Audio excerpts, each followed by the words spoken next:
रात के ठीक 2:17 दिल्ली के एक इंटरनेशनल एयरपोर्ट के कंट्रोल रूम में अचानक एक स्क्रीन चमकी। एक संदिग्ध व्यक्ति लगातार तीसरी बार एयरपोर्ट के कार्गो टर्मिनल के आसपास घूम रहा था। वो अंदर नहीं जा रहा था, लेकिन जा भी नहीं रहा था। सीसीटीवी ऑपरेटर ने पहले इसे सामान्य समझा, लेकिन फिर उस व्यक्ति ने जेब से मोबाइल निकाला, एक फोटो ली और तुरंत फोन बंद कर दिया। बस यही छोटी सी हरकत कुछ ही मिनटों में एक बड़े अलर्ट में बदल गई, क्योंकि वो जिस जगह की फोटो ले रहा था वो एयरपोर्ट का सबसे संवेदनशील हिस्सा था, फ्यूल सप्लाई जोन, जहां से पूरे एयरपोर्ट को ईंधन मिलता था। और अगर वहां कुछ होता तो सिर्फ एक विमान नहीं, पूरे एयरपोर्ट में खड़ी कई उड़ानें कुछ ही मिनटों में आग के समंदर में बदल सकती थीं।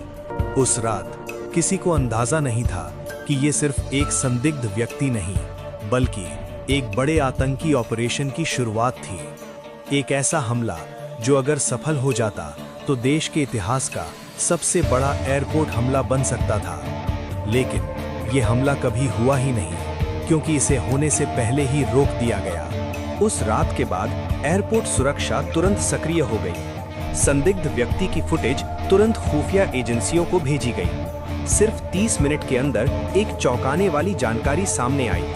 वो व्यक्ति पहले भी 2 अलग-अलग एयरपोर्ट्स पर देखा जा चुका था, और हर बार वो सिर्फ संवेदनशील इलाकों के आसपास ही घूमता था। अब मामला सामान्य नहीं रहा। खुफिया एजेंसियों ने तुरंत उस व्यक्ति की पहचान निकालनी शुरू की। कुछ घंटों बाद पहला बड़ा सुराग मिला। वो व्यक्ति एक फर्जी पहचान का इस्तेमाल कर रहा था, लेकिन उसका चेहरा पहले से ही खुफिया एजेंसियों की निगरानी सूची में था, क्योंकि वो पहले सीमा पार से आए एक संदिग्ध नेटवर्क से जुड़ा हुआ था। अब स्थिति गंभीर हो चुकी थी। एयरपोर्ट सुरक्षा को बिना पब्लिक को बताए हाई अलर्ट पर रखा गया। इसी दौरान एक और चौंकाने वाली बात सामने आई।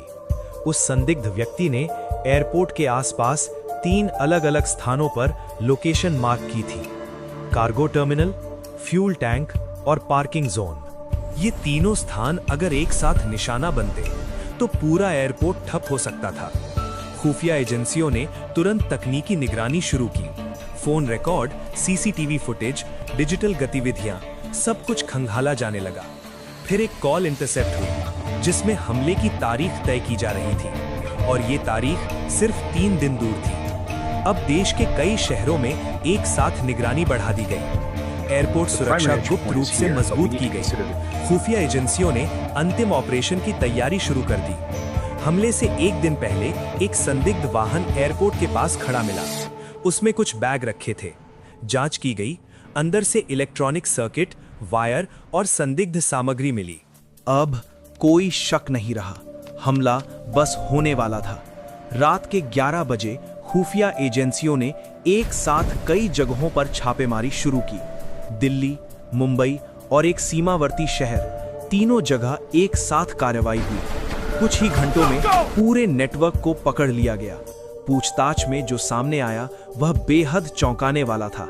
यह हमला एक अंतर्राष्ट्रीय नेटवर्क द्वारा फंड किया जा रहा था। लक्ष्य था एक साथ कई विमानों को रोकना और एयरपोर्ट को ठप करना। अगर ये हमला सफल होता तो हजारों लोग खतरे में आ सकते थे, लेकिन खुफिया एजेंसियों की सतर्कता और समय रहते कार्रवाई ने एक बड़ी त्रासदी को रोक दिया। उस रात जब लोग आराम से सो रहे थे, देश की खुफिया एजेंसियां एक बड़े हमले को रोक रही थीं। सुबह जब एयरपोर्ट सामान्य तरीके से खुला, किसी को पता भी नहीं था कि कुछ घंटे पहले ये जगह इतिहास का सबसे बड़ा हमला झेल सकती थी, और एक बड़ा हमला हमेशा के लिए होने से पहले ही रोक दिया गया।